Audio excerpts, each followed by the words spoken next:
Apocalypses always kick off at the witching hour. That's something you know now. It makes sense if you think about it. An apocalypse by its nature is kind of doomy and gloomy. The best time for gathering energy for that kind of working is when you're in the deepest, darkest, coldest part of the night. That time of stillness between 2 in the morning and dawn. There are a lot of names for that time of night. The witching hour, the hour of the wolf, the dead of night. I could go on and on, because we all have names for it. But they're all talking about the same time. The hour when you sit up in bed, sweating from nightmares. The hour when you awaken for no reason but to fear the future. The hour when you stare at the clock, willing yourself to sleep, knowing it isn't going to happen, and weariness and despair beat upon the doors of the vaults of your mind with leaden clubs. That's when an apocalypse begins, the witching hour. And I was charging straight into one as fast as I could. My brother's old boat, the Water Beetle, a seedy, beat-up twin of the Orca in Jaws, was too dumpy to skip over the waves of Lake Michigan as we headed for the blacked-out city of Chicago, but it bulldogged its way through them nonetheless.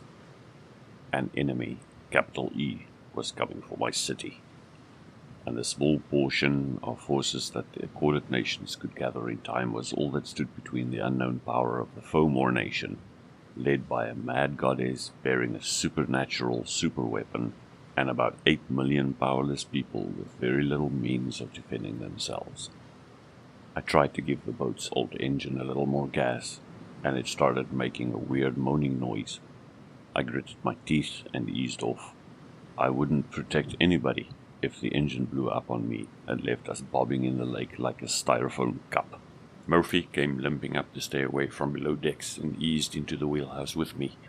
I was about 6'8" or 6'9", depending on my shoes, and Murph had to wear thick socks to break 5 feet even, so I took up a little more space than she did. But even so, she slipped up next to me and pressed herself against my side. I put my arm around her and closed my eyes for a second and focused on nothing but the feel of her against me. Granted, the battle harness and the P90 she carried, illegally if that mattered at this point, made her a little lumpier and pointier than the dictates of romance typically mandated for a love interest, but all things considered, I didn't mind. She was also warm and soft and tense and alert beside me. I trusted her. Whatever was coming, she had my back, and she was tough and smart. And wounded, whispered some doubting part of me. And vulnerable. Shut up, me. How much longer? Murphy asked. If any of the lights were on, we'd be able to see the skyline by now, I said. How are our guests? Worried, she said. Good, they should be. I looked down at her and said, if anything happens, it will be near shore. Makes the most sense for the enemy to post their people or whatever there. Better tell everyone to be ready. Murphy frowned at me and nodded. You expecting trouble? I thought this Titan lady... Ethnew, I supplied. Ethnew, she continued without perturbation. Said she wasn't showing up until the witching hour. But it's midnight. For practitioners, the witching hour is between 2 and 3 in the morning. And besides, I think a revenge-obsessed goddess might not make the most reliable newspaper or clock, I said. I think the Fomor are an aquatic nation. I think if she's really bringing an army in, she'll have scouts and troublemakers already in position. And I think that even taken off their guard without their armies, there are beings in this town that only a fool would fight fair against. I guess there's no honor among demigods, she quipped. I didn't say anything. That got her attention. I saw her study my face and then ask, How bad does it have to be for you not to be making jokes? I shook my head. It's not just what's happening tonight. It's what it means. The supernatural legion is coming to murder everyone in the city. Whether Chicago stands or falls, it doesn't stay the same. It can't. This is going to be too big, too violent. The mortal world isn't going to be able to ignore it this time. No matter what happens tonight, the world changes. Period. She considered that seriously for a moment. Then she said, The world's always changing, Harry. The only question is how. Maybe, I said, but I can't see how this one is going to be for the better. Mortals versus the supernatural world gets bad, Murph. Ugly. For all of us. I shook my head. And that's going to happen now. I don't know when, but no matter what happens, it's coming. Now it's coming. She leaned against me silently and said, What do we do? Hell if I know. The best we can. She nodded. Then she looked at me and said seriously, Then get your head right. Leave the war for tomorrow. We've got plenty on our plate tonight.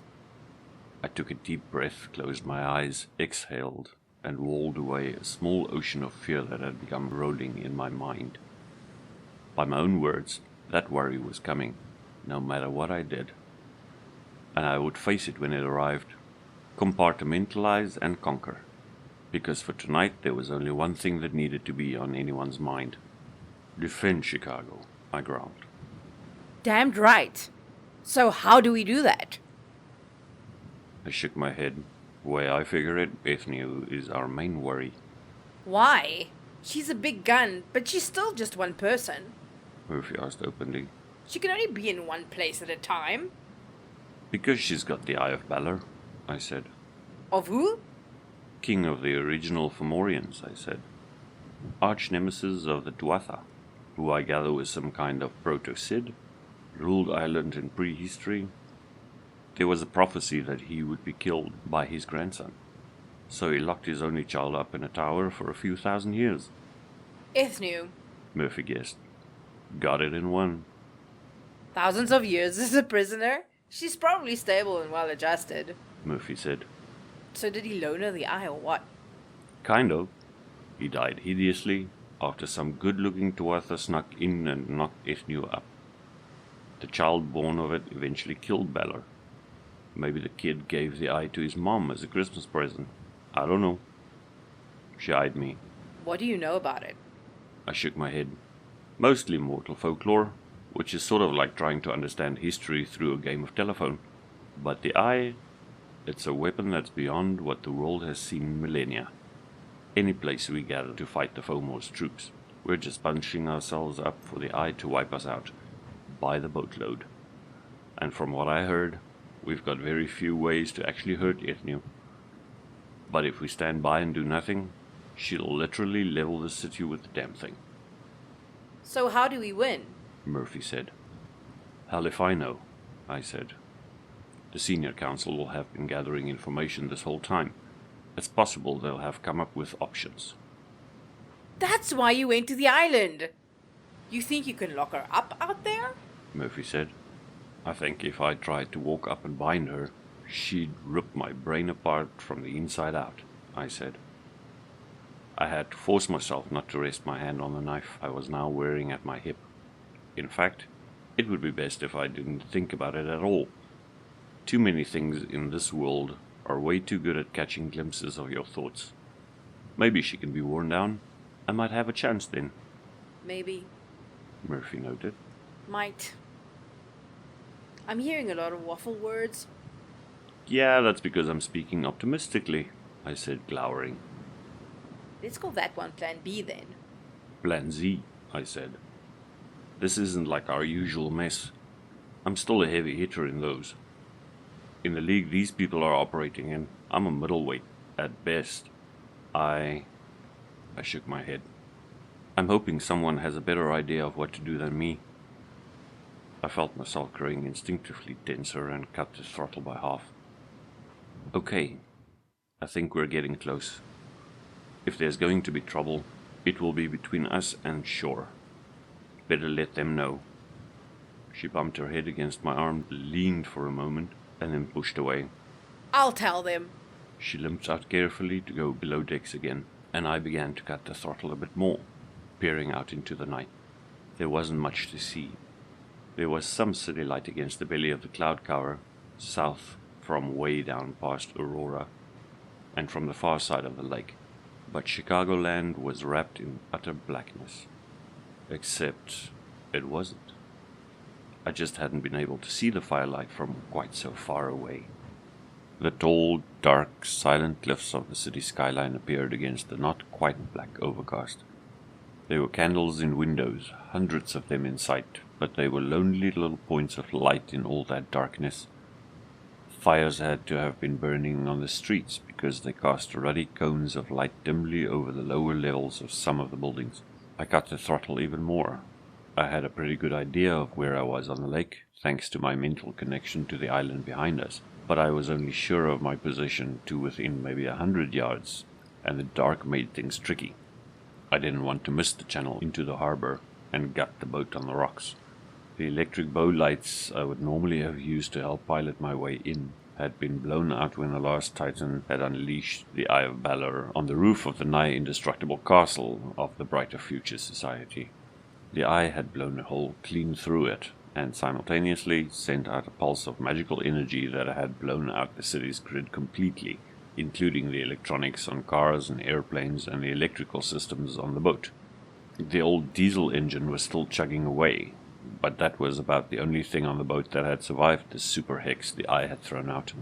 Chemical lights hung at the bow and stern, but that was just to keep someone else from running into us, as if anyone else was out on Lake Michigan that night. I peered through the dirty glass of the wheelhouse, searching for the white-painted markers of the channel, which should have been all but glowing in the gloom. The harbor's lights were out, of course, and 18th century lighting was not highly conducive to proper boat handling safety.